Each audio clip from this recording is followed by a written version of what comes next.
semuanya, saya dan kelompok saya akan membawakan video dokumenter dengan dua tema sejarah penting di Indonesia, yaitu tragedi Lubang Buaya dan sejarah Taman Ismail Marzuki. Video ini bertujuan untuk mengenang jasa para pahlawan dan memahami warisan budaya yang harus kita jaga bersama.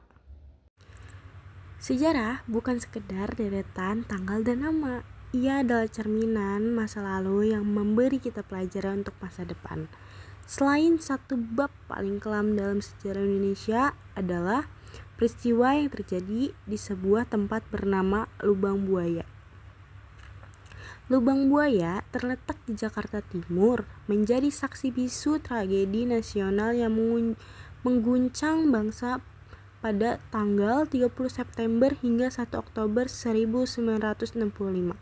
Saat itu, kelompok yang bernamakan dirinya Gerakan 30 September atau G30 SPKI menculik beberapa jenderal TNI Angkatan Darat.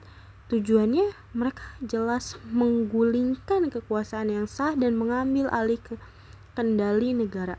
Para jenderal yang diculik dibawa ke markas rahasia G30 SPKI di kawasan Lubang Buaya, Jakarta Timur. Berikut ini saya berada di Monumen dan Museum Pancasila Sakti. Yang pertama itu tempatnya ada di Sumur Tua. Tempat ini merupakan pembuangan jenazah 7 pahlawan revolusi. Yang kedua, rumah penyiksaan. Rumah penyiksaan ini menjadi tempat di mana para jenderal disiksa sebelum akhirnya dibunuh. Yang ketiga ada Museum Pasebian yang mana menampilkan diorama dan koleksi terkait peristiwa G30 SPKI. Yang keempat ada Museum Pengkhianatan PKI yang dimana tempat ini menjelaskan sejarah dan ideologi PKI. Yang kelima ada koleksi mobil tua yang dimana tempat ini merupakan mobil-mobil yang digunakan untuk mengangkut korban. Yang terakhir ada pos komando dan dapur umum fasilitas yang digunakan oleh PKI saat peristiwa. Monumen ini dibangun pada tahun 1972 sebagai taman.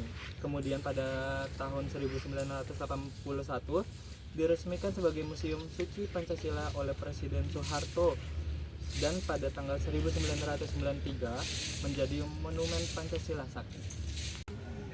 Kami sekarang melihat tentang eksekusi dari peristiwa G30 SPKI yang pernah dirasakan oleh para tujuh perwira jenderal. Eksekusi itu dilakukan pada tahun 1965 ya, pada saat itu peristiwa itu dinamakan sebagai G30 SPKI dan dilakukan pada tanggal 30 September 1965 dan terjadi pada waktu malam hari dan mendekati dini hari tanggal 1 Oktober. Pada hakikatnya hal itu terjadi karena para anggota PKI ingin melakukan revolusi terhadap Indonesia, sehingga dengan terbentuknya eksekusi dari 7 jenderal itu sebagai bukti bahwa tekad PKI untuk melakukan revolusi. Nah, pada tanggal 3 Oktober 1995 berdasarkan informasi dari Iswa Polisi Perman Sitikman yang berasal diri pada malam kejadian G30 SPKI itu lokasi penguburan para jenderal berhasil ditemukan, sehingga dari jenazah para 7 perwira jenderal berhasil diangkut keluar. Pengangkutan jenazah dilakukan dari pukul 9 pagi hingga 12 siang menggunakan tangga, yang mana pada proses itu dilakukan dengan sangat tragis sekali. Sekian. Inilah para jenderal kemudian disiksa secara keji, tanpa pengadilan, tanpa ampun, mereka dibunuh secara brutal. Jenazah mereka kemudian dibuang ke dalam sebuah sumur yang dalamnya sekitar 12 meter. Mereka yang menjadi korban kemudian dikenal sebagai pahlawan revolusi Indonesia. Dan di sini adalah nama jenderal-jenderal yang sudah gugur. Yang pertama adalah Jenderal TNI Ahmad Yani, kedua adalah Legend R. Suprapto, ketiga adalah Legend MT Haryono, yang keempat adalah Legend S. Parman, yang kelima ada DI Panjaitan, yang keenam ada Meijen Sutoyo Siswo Miharjo, yang ketujuh ada Kapten Kiri Tendean yang menjadi salah satu korban sasaran. Yang kedua adalah korban lain dan respons militer. Tak semua target berhasil ditangkap. Salah satunya adalah Jenderal Ahmad Yani Nasution.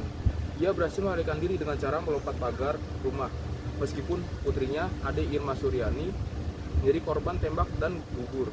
Pembantu rumah tangganya Karel Satsuit Tubun juga ikut terbunuh dalam baku tembak. Peristiwa ini mengejutkan seluruh Indonesia.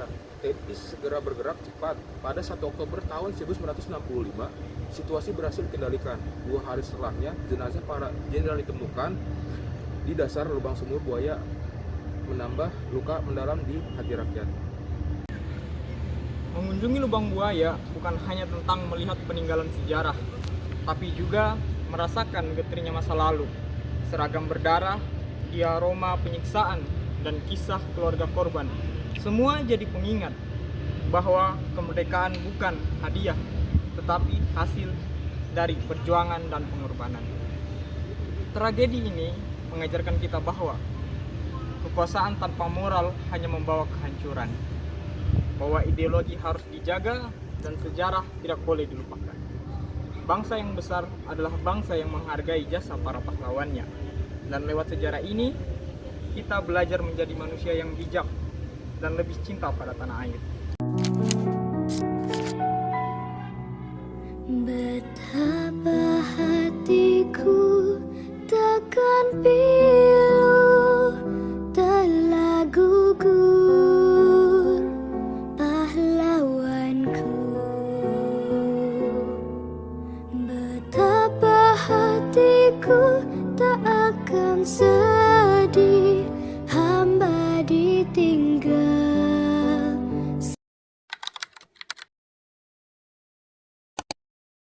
Perkenalkan, nama saya Michael Anderson dari UPSI Krama 98 dengan NIM 10230045. Di samping saya ada rekan saya yaitu Yasna Rafael dengan NIM 102300558. di sini kami akan menceritakan sejarah atau histori Taman Ismail Marzuki. Sebelum Taman Ismail Marzuki dibangun, awal mulanya yaitu kebun binatang Cikini yang bernama Taman Raden Saleh dan dipindahkan ke Ragunan pada tahun 1964.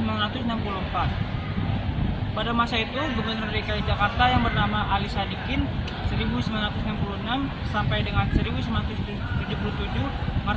meresmikan Taman Ismail Marzuki 10 November 1968. Atas responnya masyarakat pada saat itu mengeluhkan seniman-seniman kekurangan wadah ekspresinya.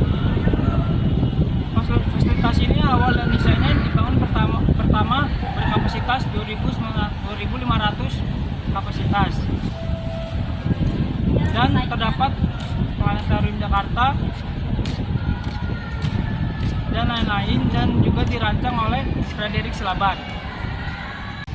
Taman Ismail Marzuki ini mempunyai kesan dan kultur era kemasan pada tahun 70 hingga 90-an. Sebagai ruang ekspresi, menjadi pusat seni avant-garde seperti teater eksperimen.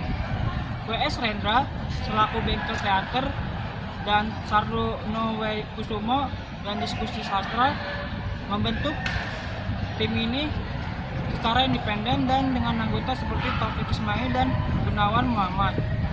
Fungsi politiknya di era Orde Baru, tim menjadi ruang aman untuk kritik sosial dan simbol-simbol seni dan budaya.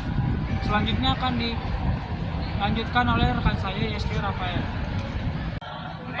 Revitalisasi dan perubahan fisik tahap awal di tahun 2017 sampai 2019. Perbaikan geraha bakti budaya atau teater utama dan penambahan ruang terbuka hijau dari 11% menjadi 27%. Selanjutnya ada pembangunan gedung baru seperti Teater Tuti Indra Malaon dan Galeri Osman Effendi. Pro kontra, seniman khawatir revitalisasi mengubah jiwa egaliter tim, sementara pemerintah menekankan peningkatan fasilitas internasional. Kelima adalah fasilitas modern. di era 2020-an. Geraha teater dan geraha bakti budaya dengan kapasitas 954 orang, teater Jakarta 1.200 orang dengan teknologi akustik mutakhir, dan galeri seni, galeri cipta 1 dan 3 untuk pameran lukisan dan patung. Lainnya ada perpustakaan Jakarta, planetarium, dan ruang UMKM. Yang terakhir ada warisan dan tantangan. Ada simbol kebudayaan. Tim tetap menjadi ikon seni Jakarta meski menghadapi tantangan komersialisasi dan perubahan generasi. Kutipan kunci, tim bukan sekedar gedung, tapi investasi kultural yang hasilnya dinikmati dalam waktu panjang oleh Ali Sadikin 1968.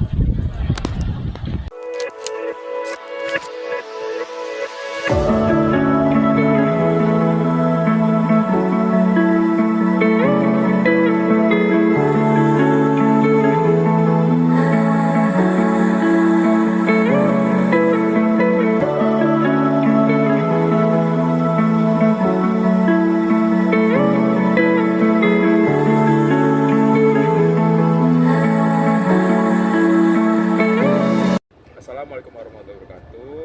Sekian tentang materi yang kami presentasikan untuk proyek hari ini. Semoga materinya bermanfaat dan bisa mengedukasi semuanya. Dan apabila ada kesalahpahaman kata yang disengaja maupun tidak disengaja, mohon dimaafkan. Sekian dari kami. Wassalamualaikum warahmatullahi wabarakatuh.